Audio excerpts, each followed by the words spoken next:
हम हिमाकत हो तो हो जाए, न गद्दारी नहीं न गद्दार मंजूर है हमें, न गद्दारी नहीं न गद्दार मंजूर है हमें। सलामत देश हो अपना, बगावत हो तो हो जाए, सलामत देश हो अपना, बगावत हो तो हो जाए। वंदनीय भारत माता, ज्ञानदायिनी मां सरस्वती एवं अखिल भारतीय विद्यार्थी परिषद सिद्धार्थनगर जिले द्वारा आयोजित इस छात्र चेतना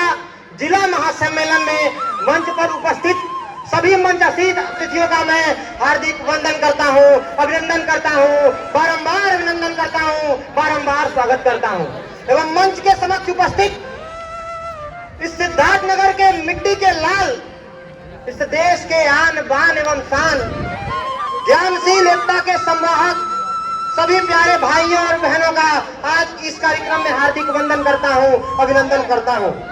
आज मैं बहुत ही सौभाग्यशाली हूं कि इस गौतम बुद्ध के त्याग एवं तपस्या की धरती पर भारत की आध्यात्मिक शक्ति, भारत की प्राचीन इतिहास, भारत की प्राचीन सभ्यता के बारे में आप सभी के बीच में बोलने का अवसर प्राप्त हुआ है।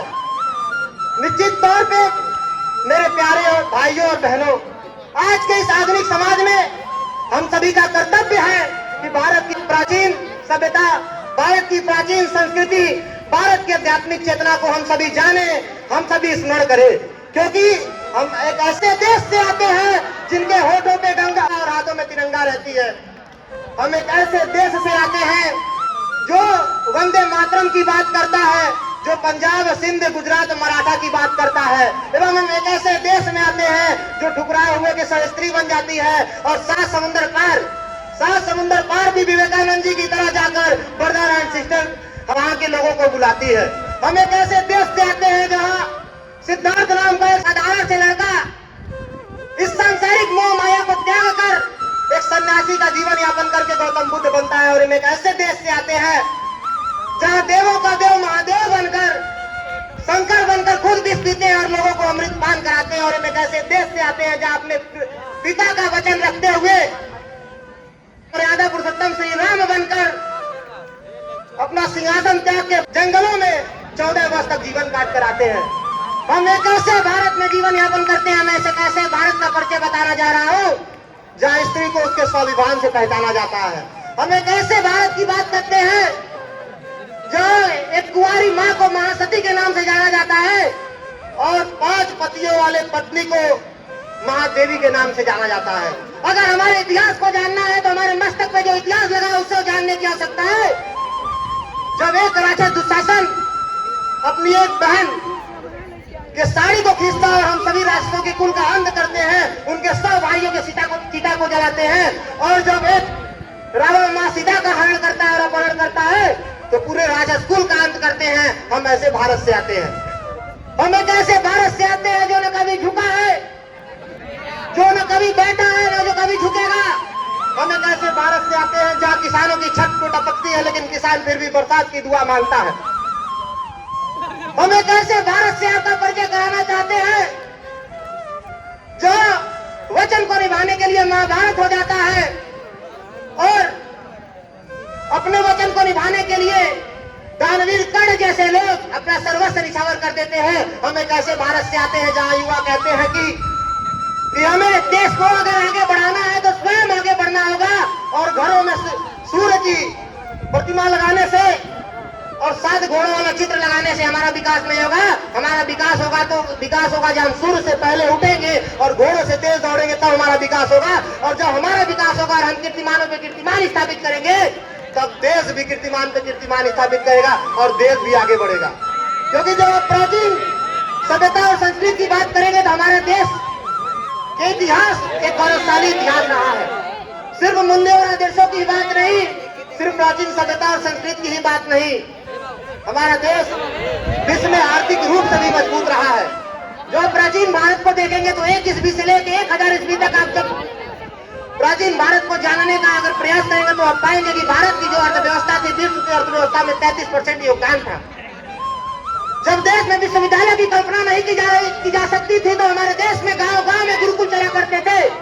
हमारे देश में नालंदा और तक्षशिला जैसे विश्वविद्यालय हमारे देश की शिक्षा व्यवस्था को सुदृढ़ करने का कार्य किया करते थे। अगर हम इस मंच से मैकाले को याद करें तो जब मैकाले भारत आता है, वो भारत में पूरब से लेकर पश्चिम तक और पश्चिम से उत्तर से लेकर दक्षिण तक जब वो भारत में भ्रमण करता है तो वो पाता है भारत में कोई भिखारी नहीं दिखा, भारत में कोई भिखारी नहीं दिखा। और वो कहता है कि अगर भारत को लंबे समय तक गुलाम बनाना है तो भारत को शस्त्र से नहीं शास्त्र से गुलाम बनाया जा सकता है। भारत की शिक्षा व्यवस्था में अंग्रेजीकरण करना पड़ेगा, भारत की मूल्यों, सिद्धांतों, रीत नीति को बदलना होगा। ऐसा करते हुए अंग्रेजों ने भारत को गुलाम बनाया। भारत के लोगों ने उस गुलामी की जंजीरों को तोड़ते हुए जब भारत को आजाद कराया, तब तक भारत के कितना वीरों ने, भारत की माताओं ने, भारत की बहनों ने अपने जान की शहादत दे चुकी थी। जब भारत आजाद हुआ तो अखिल भारतीय विद्यार्थी नाम का एक छात्र संगठन 9 जुलाई सन 1949 को आपके देश में राष्ट्र पुनर्निर्माण के लक्ष्य को लेकर काम करता है। और जब वो राष्ट्र के पुनर्निर्माण के लक्ष्य को लेकर आप जैसे विद्यार्थियों के साथ, आपके साथ कंधे से कंधे मिला के, आपके साथ कदम से कदम मिला के कॉलेज व कैंपस में आपकी समस्याओं के साथ साथ देश की समस्याओं को भी सुलझाने का प्रयास करता है, तो आप विश्वास नहीं मानेंगे कि आपकी ही मदद से, आप जैसे युवा नौजवान साथियों की मदद से ही अखिल भारतीय विद्यार्थी परिषद इस देश की हर समस्याओं से लड़ने का कार्य करता है। चाहे वो शिक्षा क्षेत्र में अनियमितता की बात हो, चाहे वो भ्रष्टाचार की बात हो, उग्रवाद की बात हो, नक्सलवाद की बात हो, चाहे वो देश विरोधी ताकतों से लड़ने की बात हो, चाहे वो बांग्लादेश घुसपैठियों की बात हो, अभी हर्षवर्धन सिंह जी ने कहा आपातकाल की बात हो जिसमें युवाओं को और नौजवानों को जबरदस्ती जेल में ठूस दिया गया था, या कश्मीर के लाल चौक पे तिरंगा फहराने की बात हो, या नारी शिक्षा सुरक्षा स्वास्थ्य अवलंबन की बात हो, नारी सशक्तिकरण की बात हो, बेटी पढ़ाओ बेटी बचाओ की बात हो, पर्यावरण की बात हो, जल संरक्षण की बात हो, पेड़ पौधे लगाने की बात हो, इस देश में आप जैसे युवा और आप जैसे नौजवानों की जहाँ कहीं भी आवश्यकता पड़ती है, अखिल भारतीय विद्यार्थी परिषद जैसा एक छात्र संगठन आप जैसे युवा और नौजवानों को माँ भारती की सेवा के लिए तत्पर करता है। आप जैसे युवा और आप जैसे नौजवानों को शिक्षा के साथ साथ आज देश के लिए उन अराजकताओं से लड़ने का भी कार्य करना है, ताकि जब आप इस कैंपस से, अपने घरों से मशाल लेके निकले तो देश में बैठे जयचंद भी आपके सामने नतमस्तक होकर इस देश को छोड़कर जाने का कार्य करे।